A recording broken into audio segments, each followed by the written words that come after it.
But first, Garuda clears a critical stage of securing creditor approval for its debt restructuring plan. An exclusive interview with a key player next when Indonesia's Vice Minister of State-Owned Enterprises will be joining us. Keep it here with us. This is Bloomberg.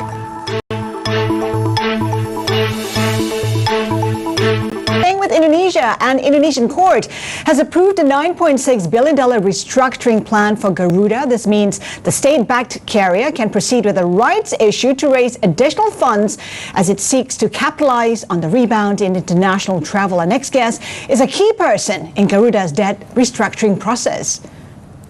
All right, well, joining us exclusively is Kartika Wiradjoatmojo, Indonesia's Vice Minister of State-Owned Enterprises. Thank you for joining us, Minister.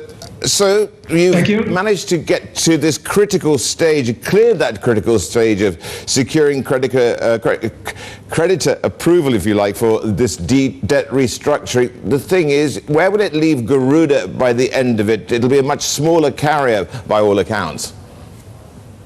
Yeah, so Garuda will have a reduction in fleet from around 210 to around 120, but it's enough to serve the domestic market. So we will refocus our business mostly to domestic market with very few international routes. So we will have around 70 to 80 narrow body, and the rest is wide body. So with that route optimization, we believe that Garuda can have a positive operating profit. We understand also that the lease rates that has been approved by the lessors is actually significantly decreased from the old rates. Narrow body is actually 30 to 40% decrease, whereas wide body is around 50 to 70% decrease. I mean, you're going to be injecting, what, something like 7.5 trillion rupiah into the airline. I mean, many people say that this is not going to be enough to please some of the stakeholders. What's your take on that?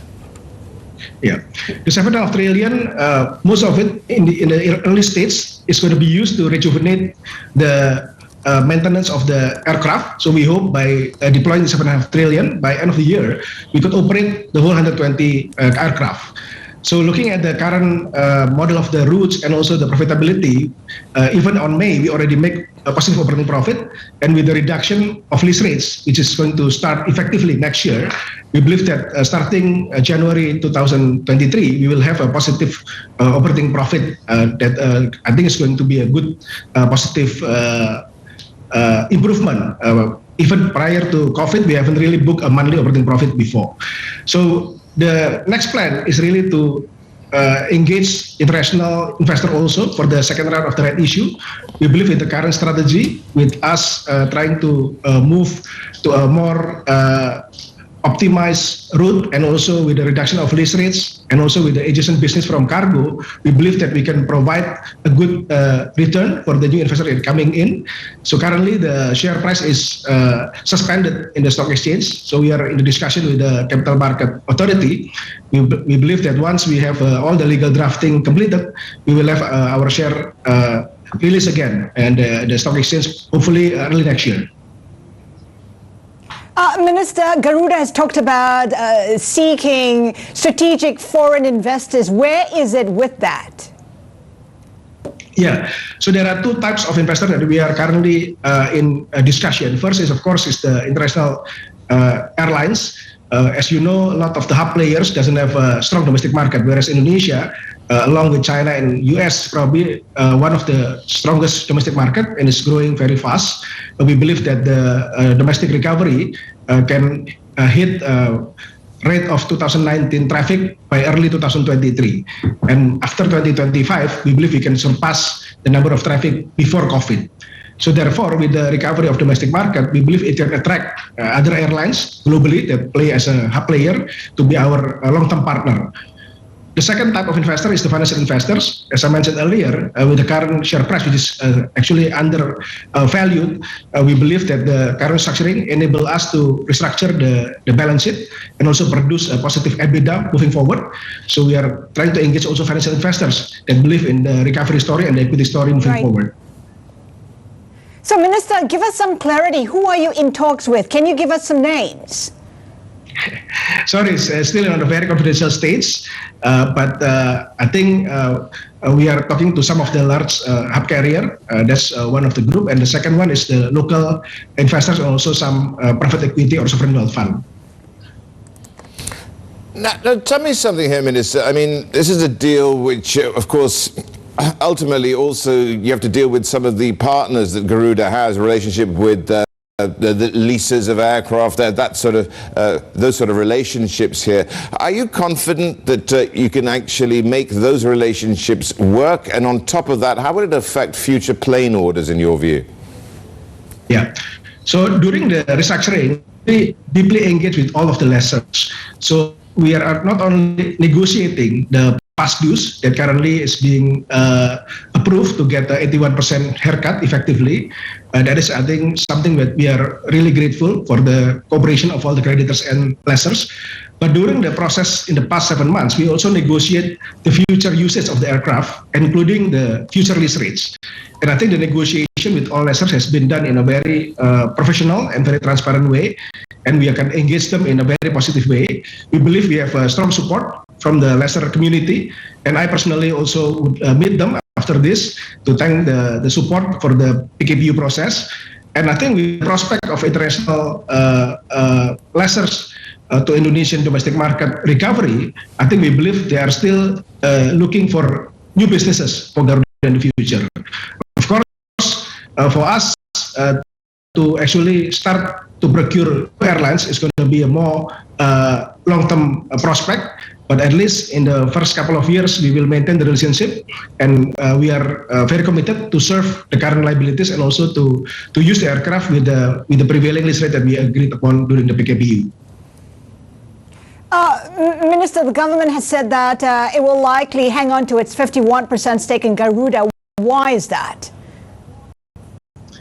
So I think for us, the role of the flagship carrier is still important, but nevertheless, we believe that by releasing the 49%, we are not only doing it on a public market, but we are going to have room for significant minority interest to come into the shareholder group.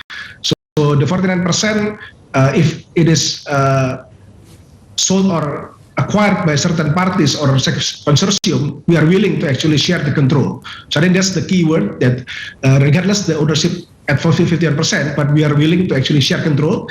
And we actually have already shared control also in the past with Trans Airways as Minister? Our significant minority as well.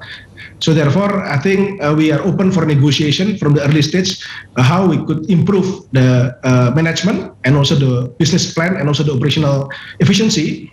And we believe with the shared control in the future Garuda shareholder group, I think there are investors that are willing to discuss that with the government.